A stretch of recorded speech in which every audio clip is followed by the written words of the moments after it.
Welcome to the third episode of Chicago Forward.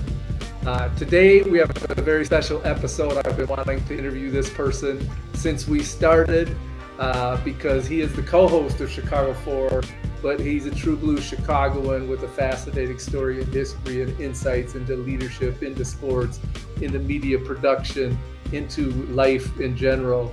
So I have the pleasure of hosting this. Usually Antwan Ward is hosting, but since I am interviewing Antwan today, I get to be the host and pretend I'm as smooth as he is. Welcome, Antwan. Good to see you.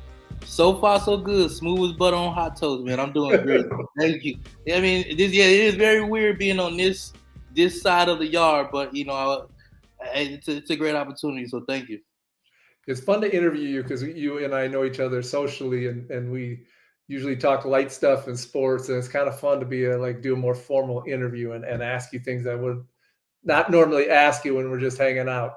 So I want to dive into this and kind of, I look at you as you're 30 years old. You've lived your whole life in Chicago. You know this city and all its parts as well as anybody I know. I was saying you're not young anymore, but you're not old either. So you can kind of bridge between the young and the old. So I want to get your sense of Chicago, how Chicago has made you, and how it has shaped your story and your identity. Well, I mean, so just take me back to wherever you want to go with that question. Well, I mean, for me, it all started. I mean, grew up, born and raised in the west side of Chicago. Was born in Cook County Hospital. West place, you don't think of it being a place that people don't want to visit in the city because this is a place that I was born and raised. So, I mean, even though people might perceive it as one of the most dangerous neighborhoods in the city, for me, it's home.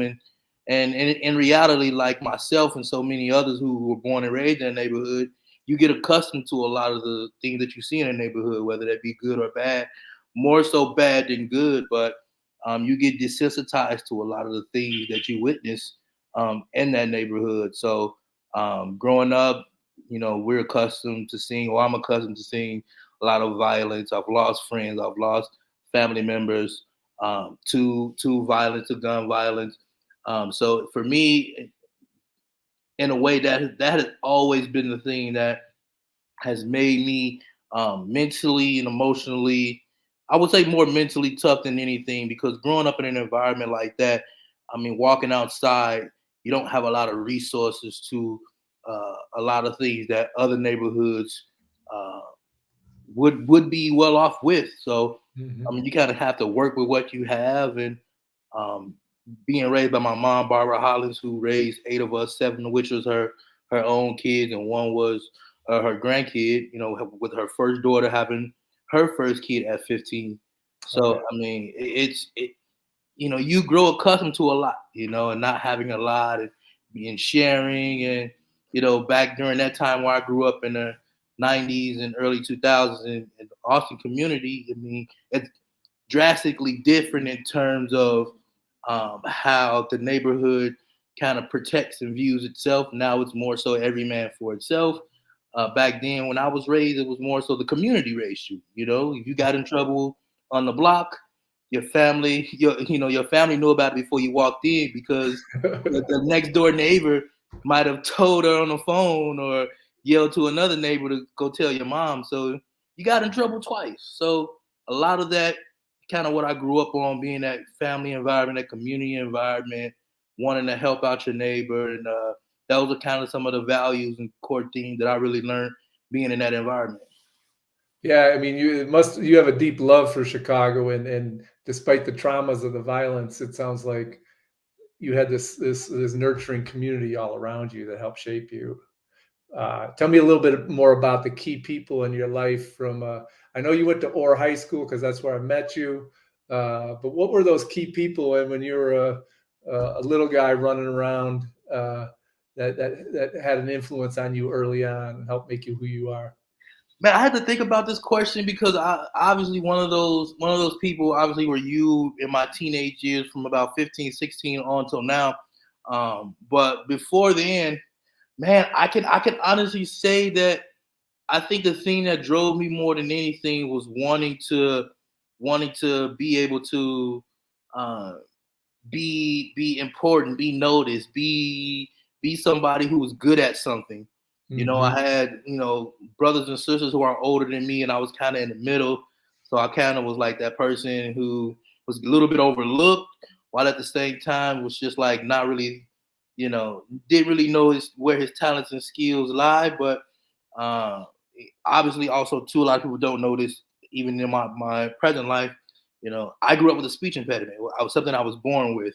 Oh, I Stuttering was forgot about that. very, yeah, stuttering was very, very prevalent for my first maybe 15 to 17 years of life here on this earth. And as a kid, I had a lot of anger and frustration because I felt like one, I couldn't really articulate how I felt and the things that I was going through, but also two, I felt really angry and frustrated by others because I felt like I was never really understood. So over time, I just really, once I discovered sports and women at the age of 15 through 17, Started early? yeah, I mean, one thing led to another, and I think sports really gave me that confidence to really like be who I am. And um, it's funny talking to family members about who I was and how I acted as a kid. A lot of them said I was really competitive growing up as a kid. 'Cause I am competitive now, Yeah. so I think sports really fed into that. And then also too being able to know and understand that like I'm gonna have to talk in front of people, and I want people to really truly understand me. So I would always like take a magazine and be in front of a mirror and read what's on the magazine for an hour or two. Not every day, but just something that I did kind of behind closed door because I was really ashamed of it. But I really got good at being able to express myself, and I think a lot of that came through um, just like sports and watching people like John Madden and people like Stuart Scott, and like I think that's where my love for production and being on television really came to fruition. You got good company with the president being a former stutterer. It seems like if it's something you overcome, it builds a lot of confidence. You Also left-hander, by the way. also left-handed. Also Now, left. baseball was your dominant sport. What was your dominant sport at, or So my dominant sport was football. Okay, so I have to correct. So football, I played for a couple years. I wasn't the best at it, but I knew it. I had a love for it. I played D tackle, I played fullback, and then wound up finding love on the O line and D line. Sprained my knee twice. Couldn't really recover from it mentally because I didn't really have the support system around me to really like push me through the injury and to allow me to like see something past that. So once that was over, I decided to flock to baseball. And one of the things I remember telling one of my coaches, Coach Kevin Jackson, he was mentioning he's a football coach. He's like, none of the guys who played football ever wanted to play baseball. And I said, why? Because none of them wanted to get hit with the ball. I was like, well, we get tackled every day doing practice and then the games, but these guys don't want to get hit with this little small ball. Like, man, forget this. I'll play, forget it. So I wind up falling in love with the mechanics of baseball, and to me, it's always been amazing. I kind of equate this to life. It's just like the little details make such a big difference when it comes to being able to execute in baseball. And it's almost what I kind of equate my life to is like some of the little details that we kind of don't pay attention to are some of the things that kind of keep you grounded and where you need to be. And also those little things are the things that help elevate you in life as well. So I kind of always equate the two. So yeah, I just kind of fell in love with the ins and out of baseball, and baseball became at that time my first love. Now I can't really choose between the two because I love baseball and football equally.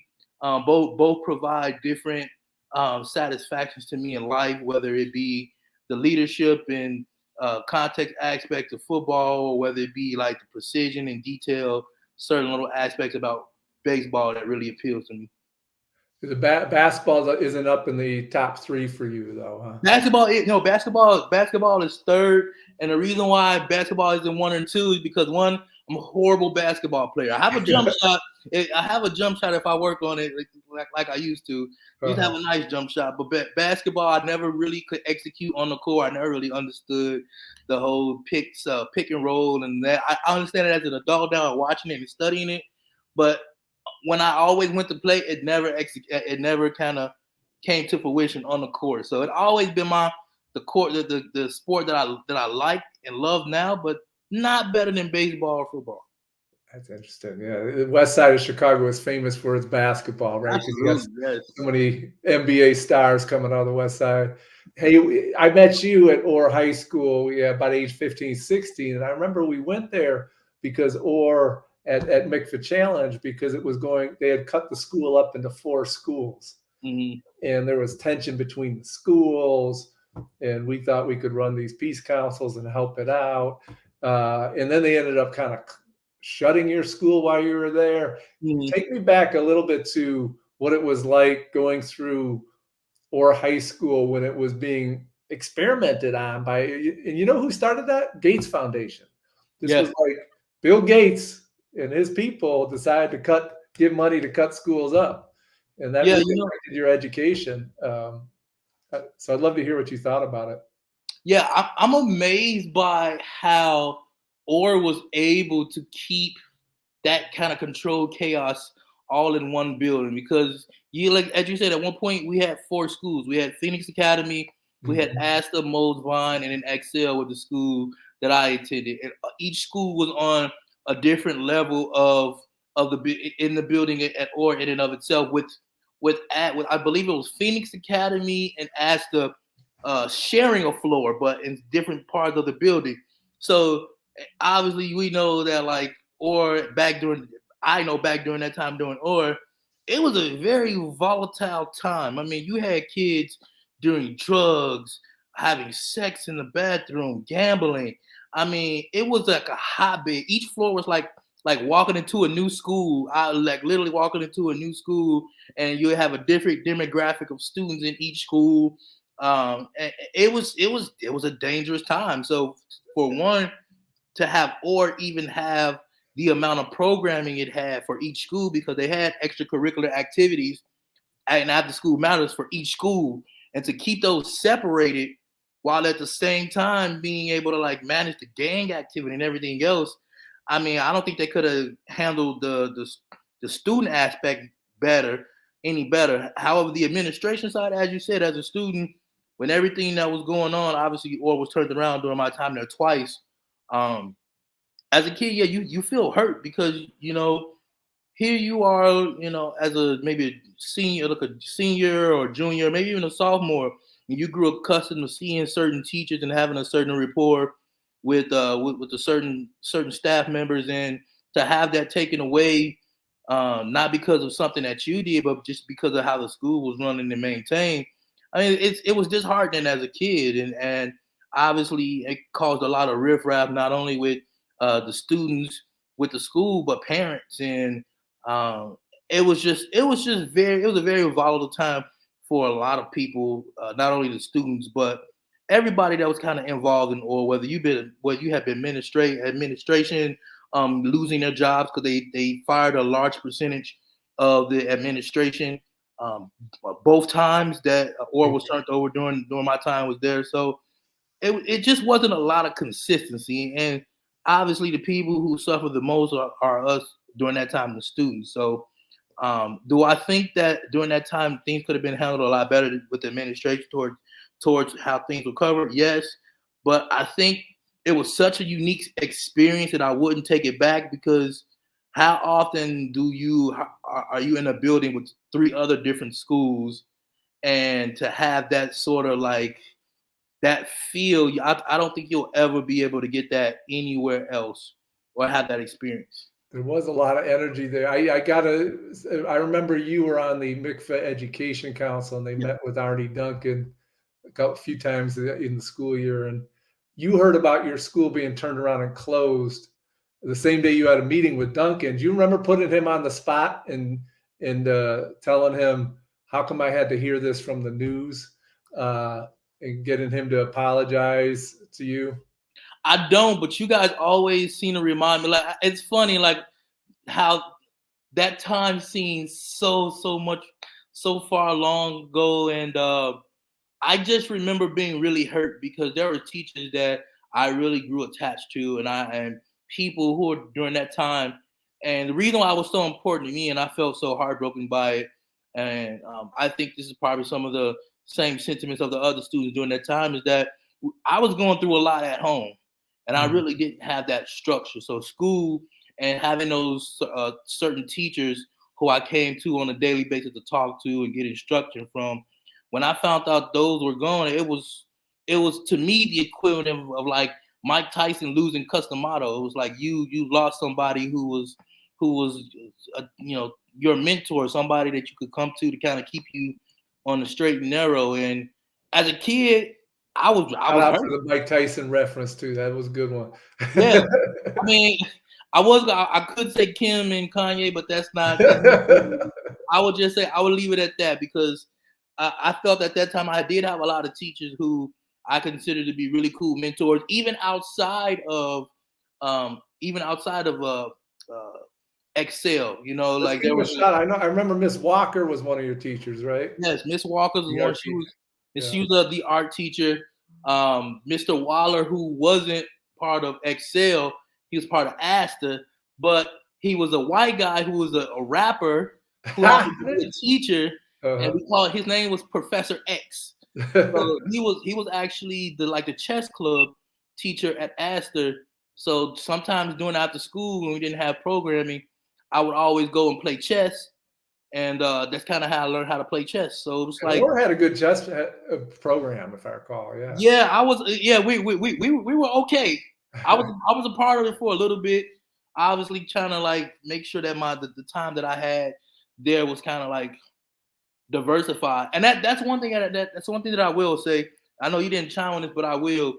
It's so funny that like being a part of OR and being in that environment, how even though we had all, there was 3 or 4 different schools, how I managed to be a part of and touch every single school in terms of what they did. Like, Asta did like housekeep, housekeeping work and shop work, creating T-shirts. Asta did, or like Mosvine did like culinary. So I did a couple of classes of that. Excel did more like Mikva Challenge and some other programming. And I managed to like, as a student, kind of dove in each one of those because I knew students from other schools. So um, when those programs kind of got all covered, and that's when Mikva Challenge came in, and that's where I met you. Oh, that's it. Yeah, I mean, I noticed that. Yeah, you found a leadership role, um, and despite all the tumult at OR, there was a sense of belonging, and teachers who created this sense of belonging and relationship, and how important that was to your development. But then when you were at Mikva, and I think with your coaching, you've always sort of gravitated towards a leadership role. And you have I know you well enough to know you have an interesting leadership style. I remember one time you pulling me aside and say, Brian, the students should be facilitating these sessions more. I want to lead this session because I think at that time the adult staff were leading a lot of the facilitation of the council. And so you took over sessions and started to facilitate. Mm-hmm. But you've always had kind of this take charge leadership style.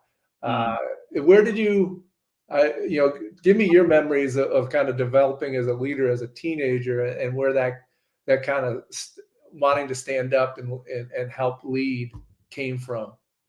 Now I'm gonna be honest with you, Brian. I think that like when I was younger, I never considered myself to be a leader because I didn't know what that meant. I think for me, I always, once I learned how to really articulate how I felt, I really started to put that to practice. So if there was something that was bothering me, I would always speak my mind. I would always speak it out. But then I always found myself when I was in groups with other people, it's like, well, I'll say the things that you guys don't want to say. Most of the time, those things that they didn't want to say was things they wanted to say, but they couldn't. They didn't really have the courage to stand out. And so I was always that like that. Oh, okay, Antwan will say it. Or like, Antwan, you like to talk? You go say it. And I'm like, it's not hard. Just like say what's on your mind. So like, but by the way, that's why I enjoy watching people like Charles Barkley and some of the other guys on television who are very like to them, like to themselves, to say what's on their mind, because that's kind of how it's always been. And I think like that leadership role and aspect kind of came in during my time at Mikva. I was doing a program with Miriam Martinez and and Hussein. Yeah. Shout out to those two, Yeah. Castillo. Those two really kind of showed me like, hey, like you have the skills to be a leader one day. You just kind of got to, kind of bring this in, kind of work on this and that, and that's when I started to realize that like people consider me to be a leader of people, and like I can have this sort of effect on people. And I really started to like, okay, what can I do to better be of service when I'm in an environment that requires me to stand up and stand out? Like, is it me talking to people about, okay, it's just I'm going to be the one to talk for all of us. What do you have to say? What do you have to say? And I wound up being that mouthpiece, and like my mouthpiece, as I was told when growing up, has been very like heartfelt and very like, you know, tell you how it is and make you feel me. And like I never considered myself to be any of that when I was younger. It was just me just kind of speaking my mind. And I think the one time I can recall with you, the one time where I felt like I really grasped that role of a leader was I think we were doing, I remind you this a lot. This is an example. We were at, I believe, like Walter Payton. It was like Whitney Young High School. And we were doing, it was an event for MICFA on a Saturday. And I was in a group. I remember having a big afro and a Red Bulls t-shirt that I would never forget what I had on that day with blue jeans. And I remember I being in a group with 15 or 20 other people from different schools. They all made up of students, administrators, whatever the case may be, people from around the city, students. And I remember at the end of every event, MICFA requires each group to like report out as to what you guys talked about and what you learned. Nobody in my group wanted to talk. So I was like, you know what? Forget it.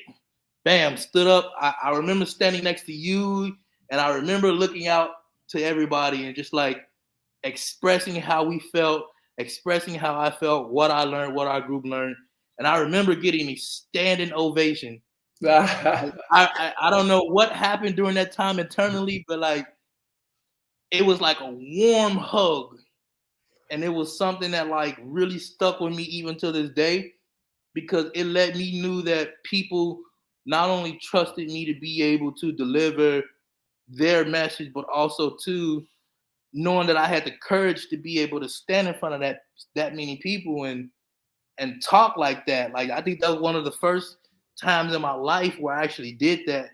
And that just kind of like springboarded me to where I'm at now. Yeah, it makes sense. And at that time of life, especially you're a teenager, you start struggled with stuttering, and all of a sudden you're speaking in front of a room full of your peers, right? Yep. Uh, and that's a big deal. I could see how that stuck with you. Plus, you were rocking a good T-shirt and a good hairstyle too. I've always been a guy who rocks some sort of sports memorabilia. Even now, I have like a Blackhawks hat on. So I'm always repping Chicago in some point. But I will say this too. Yeah. I think that this is why I feel like I also became an instructor and love working with young people, because I saw the level of love and attention that you guys gave us as a teen, as teenagers, and I saw how important that was to my growth and development as a young man, as a teen, and now man, contributing to society. That, I mean, as you said, that point in your life for any teenager is very crucial when it comes to instilling confidence and just letting them know that they have a voice in whatever they want to do in life. And that sort of confidence kind of gave me, the internal confidence for me to just step out and say, you know what, this is who I am. This is what I can do. With this type of confidence, I could be able to accomplish anything. So thank you for that. Oh, thanks. Yeah, I'm not that perfectionist about a lot of things in my life, but I think one thing I really took pride in was like trying to create that safe space for teenagers to step up, and I think Mixler does that today really well.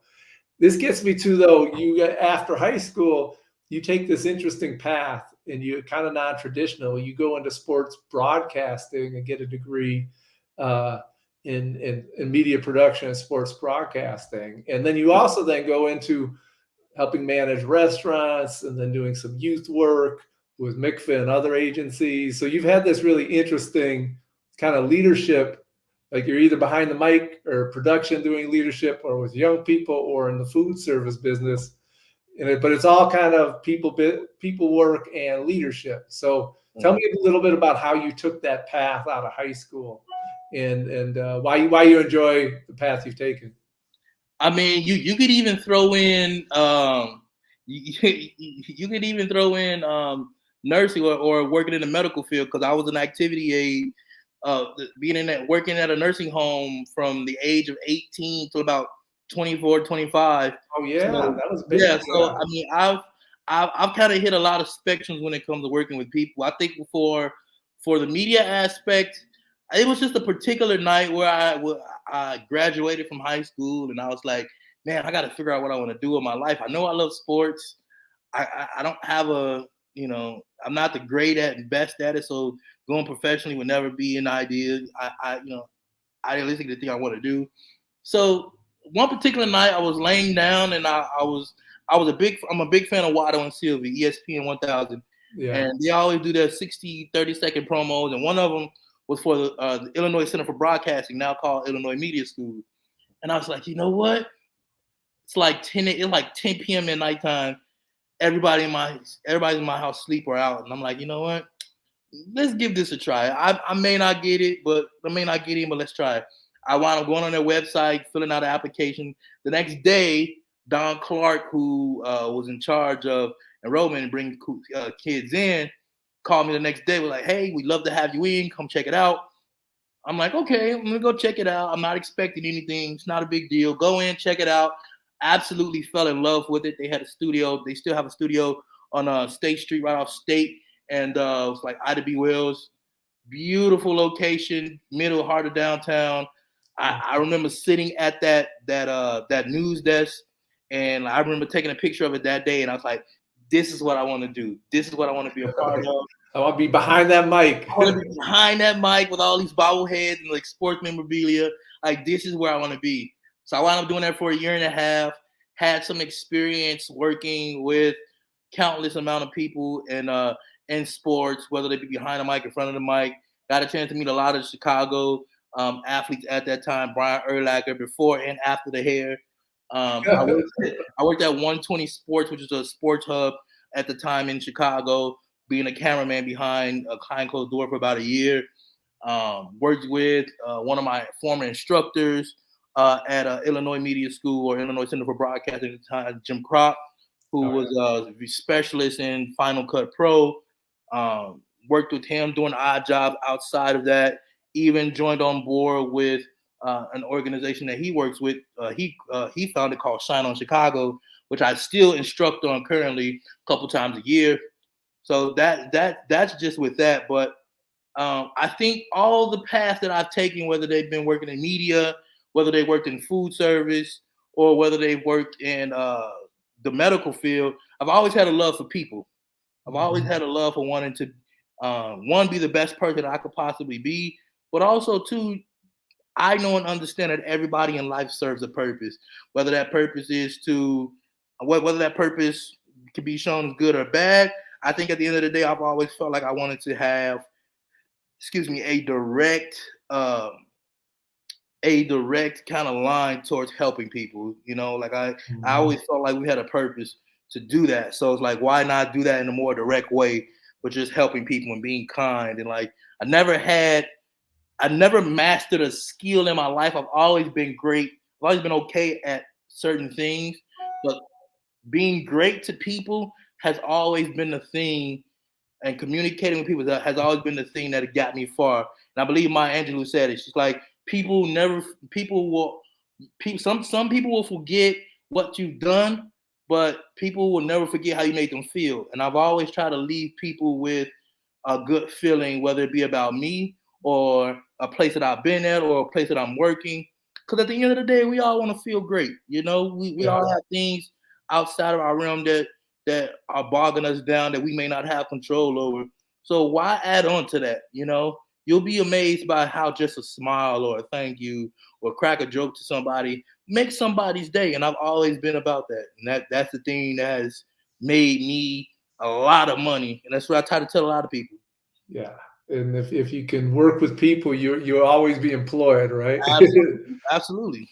And I love how you had the courage as an 18-year-old just to chase your passion, though, because I think sometimes people wake up at age 35 and like, how did I get here? You know, like the Talking Heads song. And but you knew you really chased the passion of yours, and then have made it part of. Even sometimes you've earned money from it. Sometimes you just do it as a hobby. And you know, tell me a little bit more about what you see for yourself in terms of your own. You have your own video shows, one with me, but you also have some other shows you do. So where are you trying to go with your media career?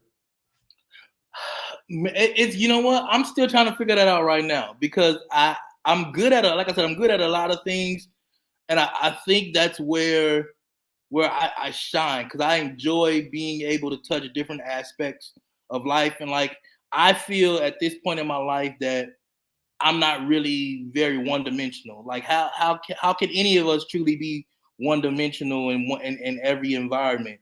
You know, Mhm. so for me, I've always been the kind of guy who wanted to do different things. Like it reminds me of like the Dos Equis commercial with the Dos Equis guy. He's doing like all of these crazy things.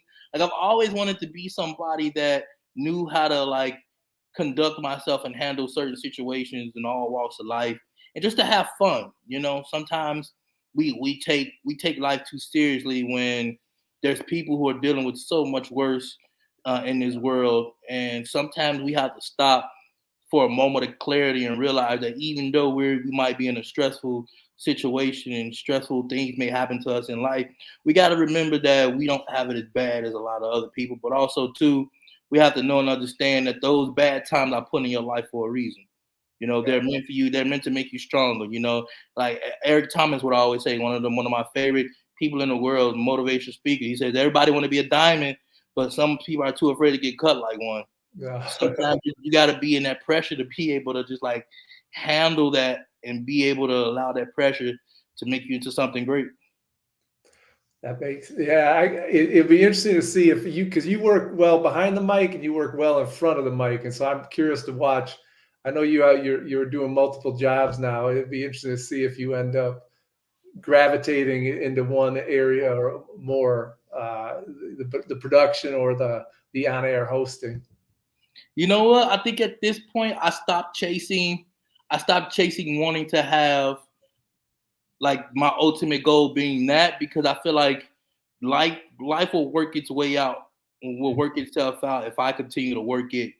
You know, my only goal and dream at this point in my life is to leave a legacy behind with the next generation of young people of core values being leadership, responsibility, accountability, and just being able to take what you know and give to the next generation. Because at the end of the day, that's what we are all at some point. I hope to be a parent to give to the next generation, to give to your kids, to pass down to the next generation of young people, to you know whatever you have to give, whether it be money, whether it be advice, whether it be time, to pass down and allow that next person to be a better version of what you were, or a better version of whatever they want to be. And that's kind of what I want to strive for at this point in my life. So I That's think for me, beautiful. I love that. yeah, I think success is subjective. Everybody has their own idea of what success means to them.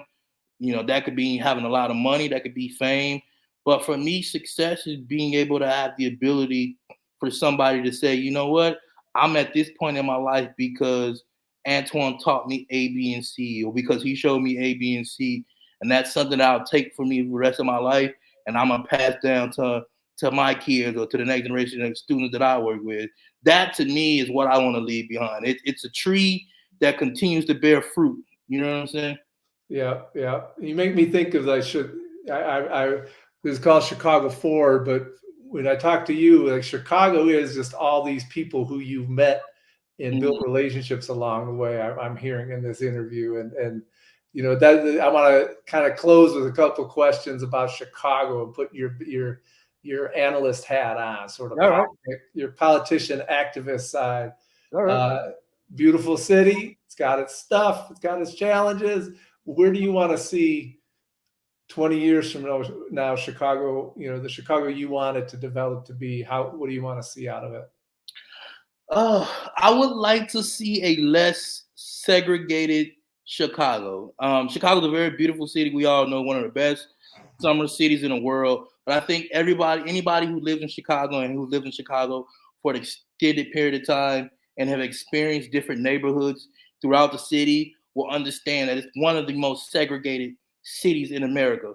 And with each neighborhood, each community, you obviously see the good and the bad. More so with a lot of the neighborhoods on the south and west sides, more of the bad than good. So I would love to see the city be less segregated, and because of that the less segregation in the city, that resources can be allocated to the communities that need it the most. Not to say that there can be certain communities, but I do feel like in terms of funding, that it could be more diversified. But I also know and understand that that's a big part that's solely based upon the activism and the work that happens with the people in that community. So I Mhm. mean, Chicago has a long way to go with that, but overall, if we could just work on being able to have an understanding and love for one another, and being able to allow each other to understand each other's views and values and perception on the world, and not to have this preconceived notion about each other. Because Chicago is one of those cities where if you go to one neighborhood and you ask about a perception of a neighborhood that they've never been, they'll tell you something that they've probably seen in the media, as opposed to actually being in that community and doing work in that community or talking with that community, people in that community. So you get a lot of that here. Yeah, no, it's interesting to hear you talk because you have such pride and love for your communities and your city, but you also talk a lot about the violence and some of the tough things about it. And it's an interesting, communities are complex. They got the beauty and the amazing things and also tough things, right? And I know our friend Sharonda Dawson always say, "All the bad stuff's in Lincoln Park too." Yeah, yeah, It's just hidden. It's just behind closed doors. absolutely. And more dangerous, I would say, probably the things that are out in the open, in the worst communities. So Yeah, yeah, a lot of hidden trauma and hidden stuff going on yeah. everywhere. Um, okay, well, you ready for the rapid fire? All right, let's get it. All right. We rapid fire questions. I'm trying to be you and trying to think of the questions you would ask in rapid fire round. I'm Uh, I'm an open book. uh, White Sox or Cubs? Cubs all day, every Cubs. day. Oh man, I can't believe we're friends. Uh, Tequila or beer? Tequila. I mean, like, beers are like empty calories. Because gotcha. Yeah, you're gonna go hard, go hard. Best first date place? Best first date place. I don't know if I want to give that away, but I'll go Do Eats. It's on 31st. I like Halsted. It's the perfect place. You want to take a date like under 70, $80. Korean barbecue. You get to make your own food. You get to grill your Nice. own food. It's perfect for two or more people. Great opportunity to socialize and try something new. Fellas, don't take your ladies out to a dinner and a movie.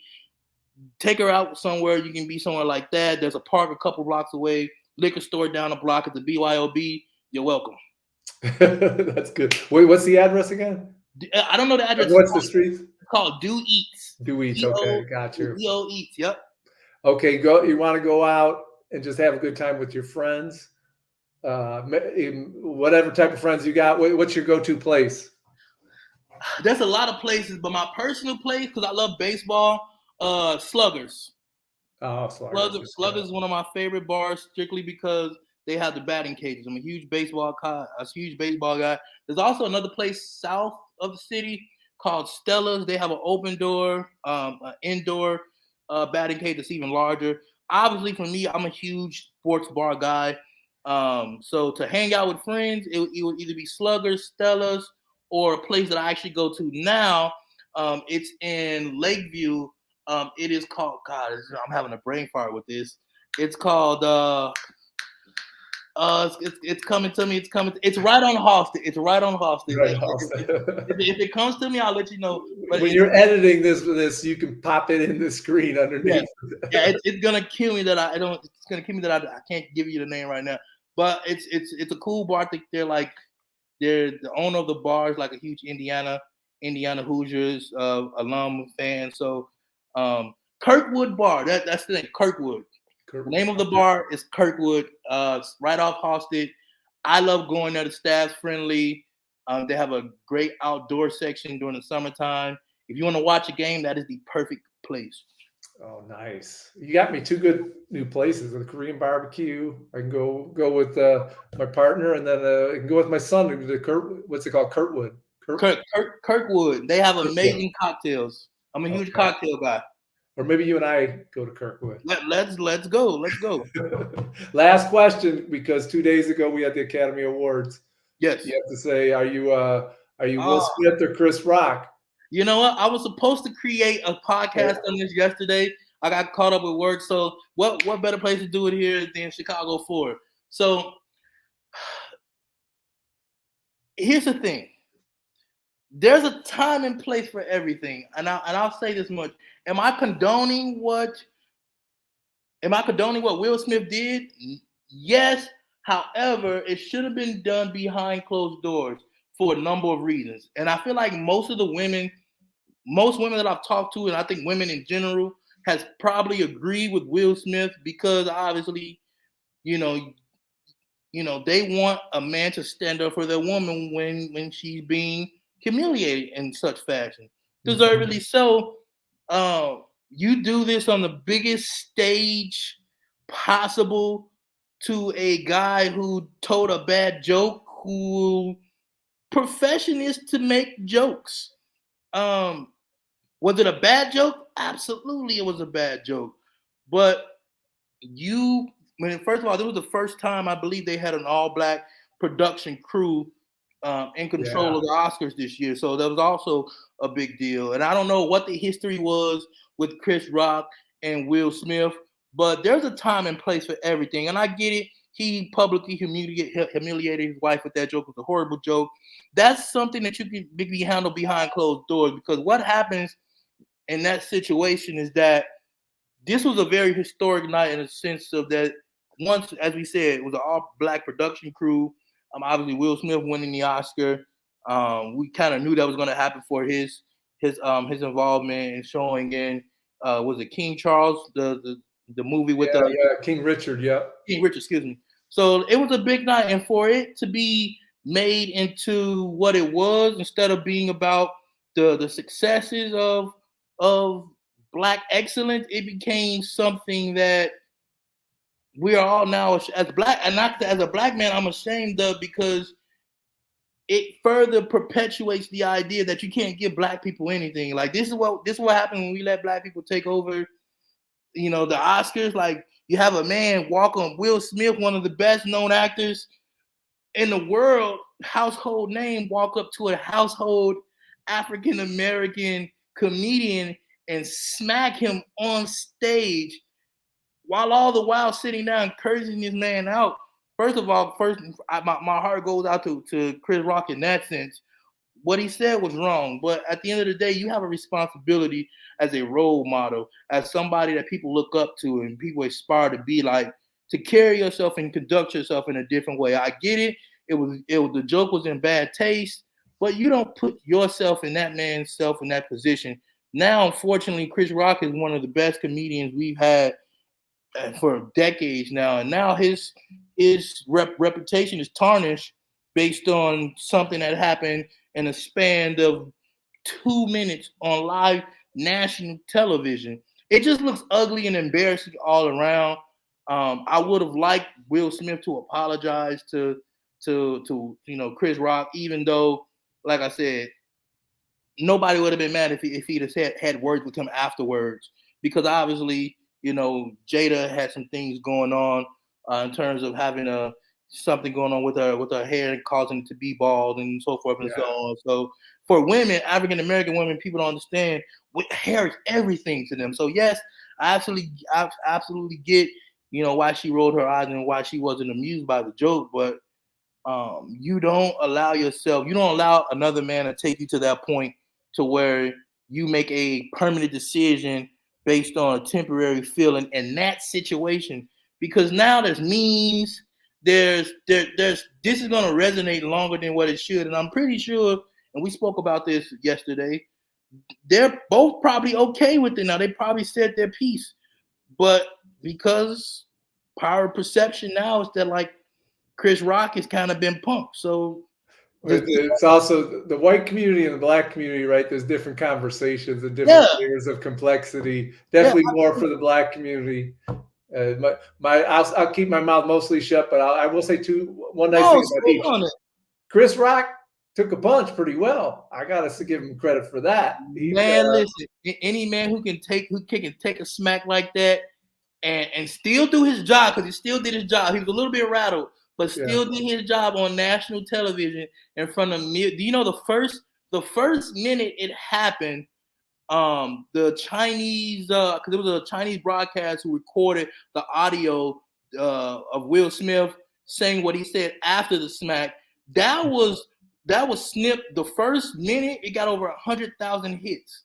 And I like that. That's absolutely ridiculous. So I was on Twitter right away. Yeah, I mean, people was just like, "Oh my God, is this stage?" Oh no, that conversation afterwards that was on the international feed wind up making it that they thought, "Oh, we have to make this public." So right away, the moment it hit, I mean, 100,000 within a minute, absolutely ridiculous. But they're both good people. I mean, Will Smith, he stood up for his partner, and Chris Rock took a punch. In the end, I think it's all a very forgivable thing. It's an overreaction. Yeah. It's overreaction. And the best description that I could give you in that is I'm not gonna say the N word, but if you watch Dave Chappelle, he has a Dave Chappelle show. He had a segment or skit that called "When Keeping It Real Goes Wrong." Like this is like the perfect situation where like Will Smith, like yeah, you kept it real, but at what at the expense of what? Like protecting your wife, yes, but you publicly humiliated another black man in a way that's almost irreparable, because now Chris Rock is going to be known for the guy that's going to be that got punched on stage, as opposed to all the work that he's done over these decades in show business. Although I heard ticket sales today for his tour. Oh yeah, the roof. His first couple of shows have already been sold out. I'm pretty sure they're gonna add more dates to it. So monetarily, yeah, he'll be fine because people want to know how he felt. He's not talking about it. And if I was him, I wouldn't either. I'd get something out of the deal. I'd keep my mouth shut until I do my first couple of shows. Yeah. And, hey, even flowers grow from poop, Yeah, exactly. Well, we ended. I feel like now that you got me thinking of some heavier questions to ask about. Well, let's hit you with a couple more, just because race in Chicago is always a big story. We're bringing up this issue, and then you're thinking about media and race and broadcasting. How would you like to see Chicago media improve in terms of racial equity, racial justice issues?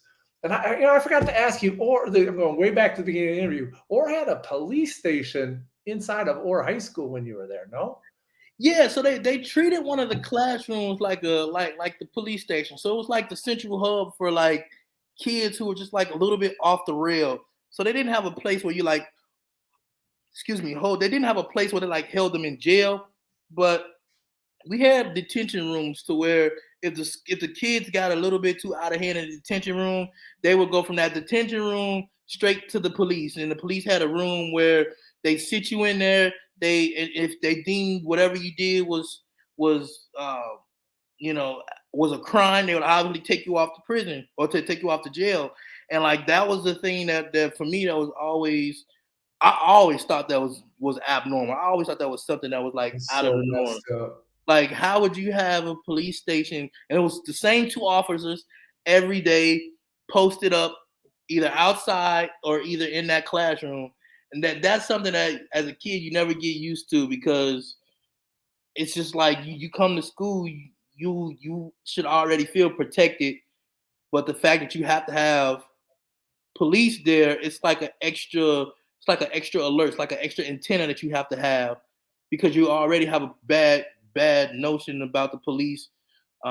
Given you are in a bad community and you've seen police brutality every day, to have them at school, the place you're supposed to be learning, where you shouldn't have to think about them, now you're thinking about them. So I remember Blocks Together, and I remember your classmate Edward Ward and others did yeah. some good organizing against that. They were kind of ahead of their time with that school to prison pipeline.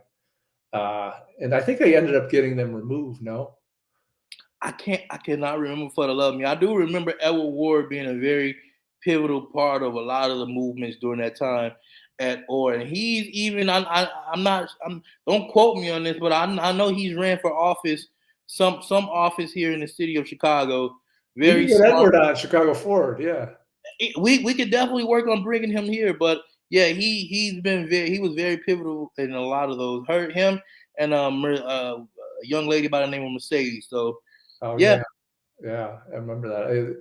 And no, so back to the original question too. Media in Chicago, racial justice and equity. What would you like to see changed?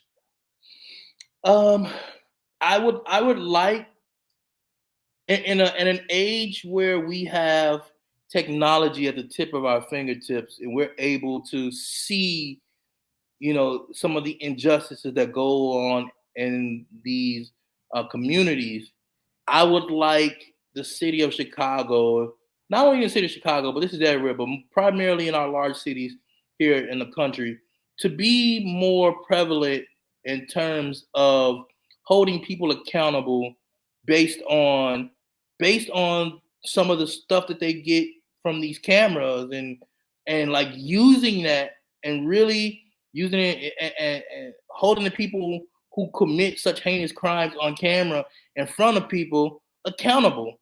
And I think a lot of the reason why we have such a bad taste in our mouth when it comes, and I say we as African Americans, and we have such a bad taste in our mouth about the police, is because they aren't held accountable for the mischief that they have and are accountable for in the community that we live in. There's things that happen that police are accountable for that they don't get reprimanded for, and that causes us as African Americans in those low income communities, those high risk communities, to have our antennas up even more, to not trust the police even more. So I think at the end of the day, it's being able to hold, using the technology that we have to hold people in power who protect our communities, who look after our communities in a higher rate and a higher standard. Because if we can't trust the people to protect us, we can't trust people that protect us, then who can we trust? Yeah, it's interesting how the smartphone has just changed reality for us. It's like the greatest social justice tool. It also creates a lot of walls for us too, right? And Yeah, I said this the other day. The phone is probably one of the smartest inventions that we've ever created as man, but it also has made us very stupid as people. say And, more on that. How's it made us stupid? well, in a world where we have everything at our fingertips now, it has made people not try as hard. And not I won't even say that. Excuse me for that. It has made people not realize that the distance from point A to Z is actually a journey. And let me break it down plain and simple like pound cake, so that you and people can understand. Yeah. So back in the day, our parents and grandparents, they would work a job 40, 50 years, retire, get a gold watch, and live out there the rest of their lives in retirement. Nowadays, there's so many hustles, there's so many things that you can do just by on the tip of your fingertips in terms with your smartphone, in terms of making money, that like I feel as if this generation has kind of been spoon fed a lot of the things that the people in our past have really worked hard toward. And that's nobody's fault. It's just the progressiveness of technology. Back in the day, if you had to do a research paper, you would have to go to the library, check out books, Go home, read the books, write up whatever you need to write on. Now it's just as simple as looking up the book, auto book on your phone. You don't have to read it. They have somebody who can read it for you. Or if you need, to check out something or to pay a bill, like everything can be done at the tip of your fingertips. And I can even equate it to dating. Something as simple as dating. Back in the day, you used to have to work for a phone number. Now you get somebody's name, you have an Instagram, Snapchat, Facebook. You already know so many things about people that it is somebody before you meet them. And it causes us not to work as hard as humans, which in some cases is okay, but you never want to lose the human aspect of certain things. Like for our kids, I'm a big believer of making sure that if I ever God bless me with kids, to make sure that not only are they smart technologically, but also they have the social skills to survive. They have the social skills to be able to make friends, to handle business deals when they get older, to meet somebody, not just on a computer, but to walk up to somebody and say, hey, I think you're a great person. Let's have lunch. Let's have dinner. That's missing in this generation. This generation is very microwave. It's very like, I need it now. It's the level of hedonism that we live and breathe in every day is absolutely crazy.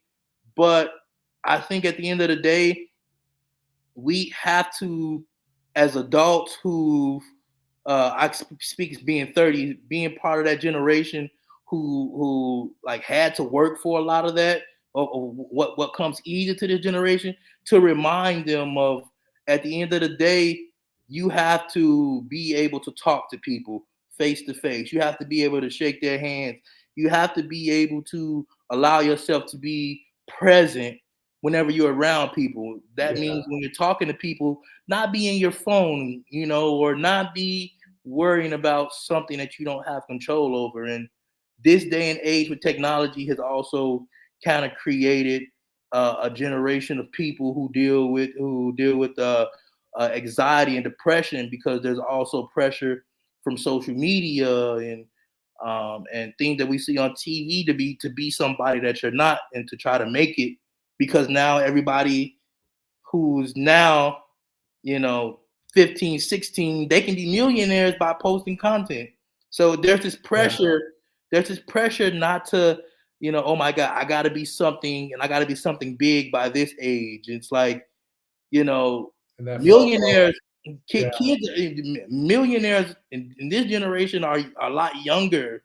Yeah. Thousandaires are a lot younger now because they're finding a way to monetize a lot of the things that they're doing. So now there's this pressure from this generation to do more and to want to be more, and that's the world that we live in now. So just learning to be great to people. If you can learn to still communicate and talk and be mindful and be present, I think that given the environment, technology can be a great thing.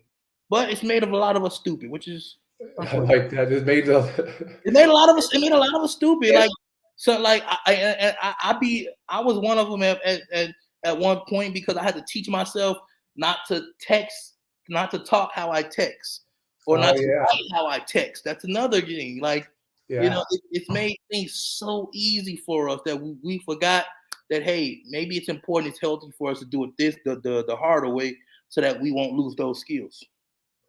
That's good. Yeah, no, I agree. And for me, it's just a struggle of it keeps me from being present with in the moment. Yeah. And then like food, you start eating your emotions, you start smartphoning your emotions. Like if you're stressed out, you get lost in the phone, you know. I do it a lot, but I try to, and this is I do it a lot, but I do it where, like, I give you a little bit, and I think that's part of who I am. It's like social media, and this is another thing too. Social media, the word social media in and of itself is being social in the media. It's like it's allowing people a window into a little bit into your world. So Yeah. now social media has taken on this like thing where people can, like I said, make money just by how they look, Yeah. and just like doing certain things with, I don't judge, but at the end of the day, like, this is the world that we live in. If you So can make funny dog videos, you can become a yeah, millionaire, right? Yes, and so people treat that like at the like a statue, like, oh my God, like this person has they treat it like currency. Oh my God, this person has 40 million views. Oh my God, like they immediately put this person on a pedestal as just like somebody's like godly person, you know. So there's a lot that we could talk into. We can have a whole hour conversation into that, but like Yeah. long story short, like technology has made us stupid. I agree. Well, we covered a lot of ground here. We did, but we'll do a couple more of these. Hopefully, our show will last at least a year or two or three. So maybe we can do a couple of these interviews with each other. It'll last as long as we wanted to. Let's say that. Doing it for fun. No one's paying us. Of course. So great, Antwan. Great to have you on Chicago Forward. You are one of the best people I know. I'm honored to be your friend. So looking forward to talking to our next interview. I think we're going to do one in a couple of weeks with we got a couple of candidates coming up. So I will end this broadcast and talk to you later.